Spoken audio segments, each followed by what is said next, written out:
George Russell was not just fighting for pole in Austria. He was fighting the one accusation that can turn speed into suspicion.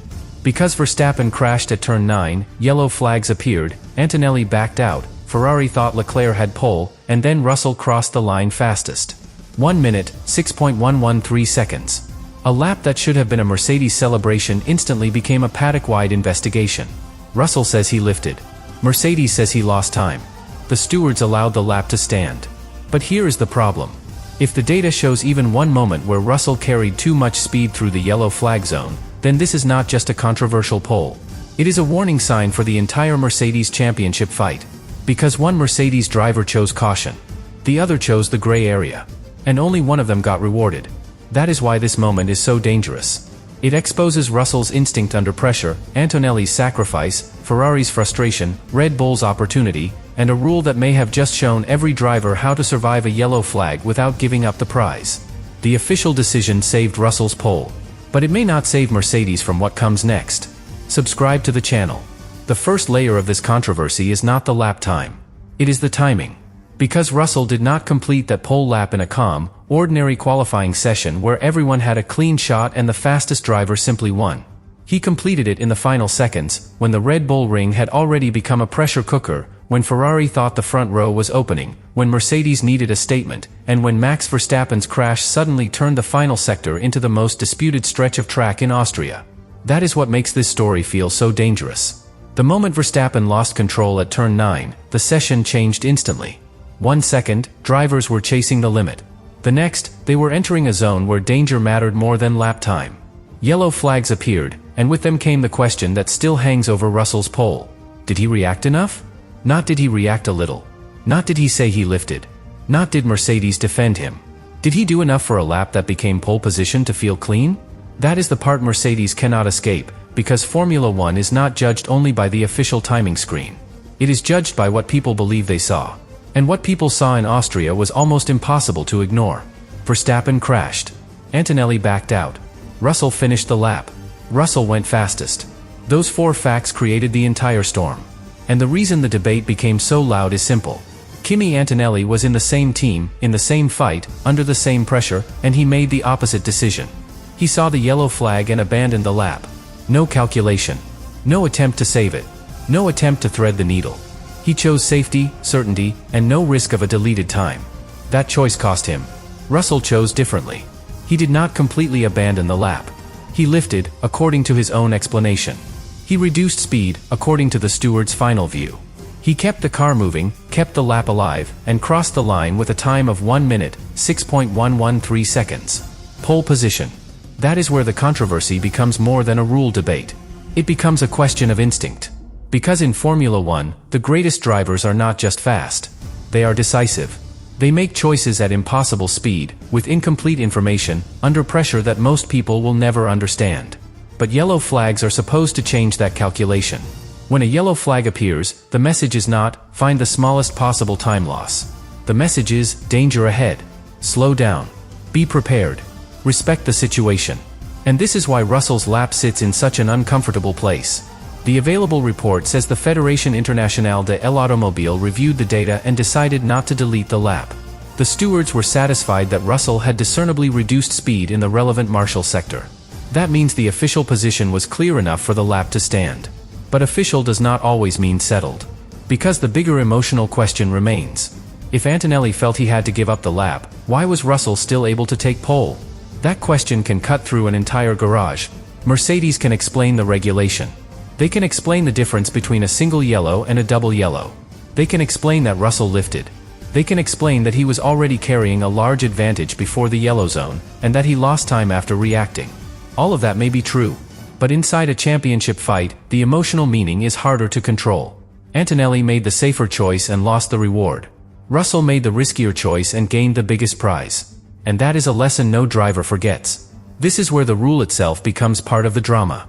A single yellow flag does not automatically kill a lap. It demands caution. It demands a clear reduction of speed. It demands that the driver be ready to change direction if needed. A double yellow is different. It is more severe. It tells drivers there is serious danger, and if a driver improves under those conditions, the lap can be deleted.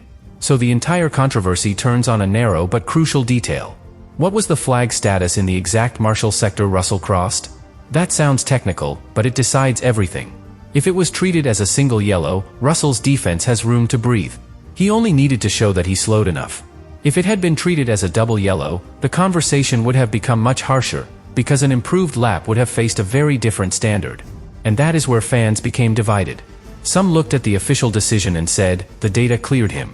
Others looked at Verstappen's crashed car, Antonelli's abandoned lap, and Russell's pole time, and said, this should never feel acceptable. That split is the real story. Formula One lives between what is legal and what feels right. Sometimes those two things match perfectly. Austria did not feel like one of those moments. Because Russell's own explanation created a fascinating contradiction. He said he had been 5/10 up going into the final corner, then crossed the line 2.5 tenths up. In other words, he claimed he lost time after reacting to the yellow, but still had enough advantage to take pole. That is exactly why Mercedes can defend him. And exactly why the controversy survives. Because he did not need to ignore the yellow flag to finish fastest. He only needed to lose less time than the margin he had already built. That is legal under the right conditions. But to many people, it still feels like a loophole. And loopholes are dangerous in Formula One because teams do not ignore them. Drivers do not ignore them. Once the sport sees that a lap can survive in that situation, everyone studies how close Russell was to the line. Not because every driver wants to be reckless. Because every driver wants to know where the limit truly is. That is the problem the Fédération Internationale de l'Automobile now faces. If the message from Austria is, lift clearly and your lap can stand under a single yellow, then drivers will remember that. They will use it. They will aim for the minimum reaction that satisfies the rule while protecting the lap as much as possible. That is how racing drivers think. They are trained to optimize everything. Braking, throttle, battery, tires, track position, even risk. But yellow flags are supposed to resist that mindset. They are supposed to be one of the few moments where the sport says, stop optimizing and prioritize safety. Austria blurred that line. And Russell is now the face of that blur. For Mercedes, that is uncomfortable because this was supposed to be a pure performance story. Russell had found pace at the right time. Ferrari had been beaten. Verstappen had made a costly mistake. Antonelli had missed the chance to take pole. Instead, the main question became whether Russell's lap should have survived at all. That matters for Russell personally. He is not just any driver taking pole. He is chasing a teammate who is leading the championship. He needs moments that shift perception inside Mercedes. He needs weekends where the team looks at him and sees not just experience, but authority. Austria gave him that moment. But it gave it to him with an asterisk in the minds of many fans. And that is a dangerous trade. Because a clean pole says, I am the fastest. A controversial pole says, I am the fastest, but now we need to talk about how. That second version gives rivals oxygen. Ferrari can point to the flag debate. Red Bull can point to Verstappen's crash and the timing of the yellow. Antonelli's side of the garage can point to the fact that their driver gave up the lap when danger appeared. Every rival has a piece of the story. Mercedes has the official result. But the others have the doubt. And doubt can be powerful. It can follow Russell into the race. It can follow him into interviews. It can follow him into the next qualifying session where a yellow flag appears anywhere near his lap. That is the hidden cost of Austria. Even without a penalty, even without a deleted lap, Russell now carries the memory of a pole position that half the paddock wanted to debate before it wanted to admire. And for Mercedes, the deeper danger is internal. Because Russell and Antonelli did not simply produce different lap times. They showed different racing instincts under pressure. Antonelli protected the situation. Russell managed the risk. Antonelli removed all doubt. Russell accepted a level of doubt and trusted the data would protect him. Both approaches can be defended. But both approaches cannot define the same team without tension. Because when the championship pressure grows, Mercedes will need to know what kind of behavior it wants from its drivers. Does it want total caution when yellow flags appear, even if that means sacrificing pole? Or does it accept a controlled, measurable lift if the regulations allow the lap to continue? That may sound like a rule question. It is actually a leadership question. Because whatever Mercedes rewards now may shape what its drivers do later. If Russell is praised only for taking pole, the message is clear. Managed risk can win. If Antonelli is praised only for caution, the message is different. Protecting the team matters more than saving the lap. Mercedes has to walk between those messages carefully, because the wrong tone can make one driver feel misunderstood. And in a title fight, feeling misunderstood can become dangerous. Russell will believe he made the correct call because the lap stood. Antonelli may believe he made the safer call because the yellow flag was there for a reason. That difference does not need to explode immediately. It can sit quietly. It can appear later, when both cars arrive at the same corner. It can appear when strategy asks one driver to help the other. It can appear when the team has to decide whether to protect the championship leader or let the faster driver on the day attack freely. That is why the Austrian yellow flag controversy is not just about one sector. It is about trust. Trust between driver and team. Trust between teammates. Trust between the paddock and the rulebook. Trust between the official data and what fans believe they saw. And once trust is questioned, Formula One becomes a different sport. Every decision is examined. Every radio message sounds heavier. Every stewarding note becomes part of the story. That is what Russell's lap has created. Not proof of guilt. Not an official deleted pole. But a pressure point that Mercedes now has to carry into the next stage of the season. And the most uncomfortable detail is this. The official review may have closed the case, but it did not close the debate. Because the real question was never only, did Russell break the rule? The real question is whether Formula One is comfortable with a driver taking pole after passing through a yellow flag zone, while his own teammate decided the same warning meant the lap was over. That question is still alive. And as long as it is alive, Mercedes cannot fully turn this pole into a celebration. But the reason this controversy became so sharp is not only what Russell did. It is what the data was supposed to prove. Because in Formula One, the television picture can start the argument, but it cannot finish it. A camera can show a car passing through a yellow flag zone. It can show a crash. It can show a driver continuing. It can show another driver backing out. But it cannot always show the most important thing. The trace. The hidden line inside the car that tells the stewards what Russell's right foot actually did. That is where the whole story changes. Because when people hear that the Fédération Internationale de l'Automobile looked at the data, they imagine one simple answer. Guilty or innocent. Legal or illegal. Lap deleted or lap confirmed. But the truth is more uncomfortable. The data does not just answer whether Russell slowed. It shows how much he slowed. It shows where he lifted. It shows whether he braked earlier. It shows whether the car was still carrying too much speed in the exact marshal sector where the yellow flag was active. And that level of detail is why Mercedes could not simply celebrate the pole and move on.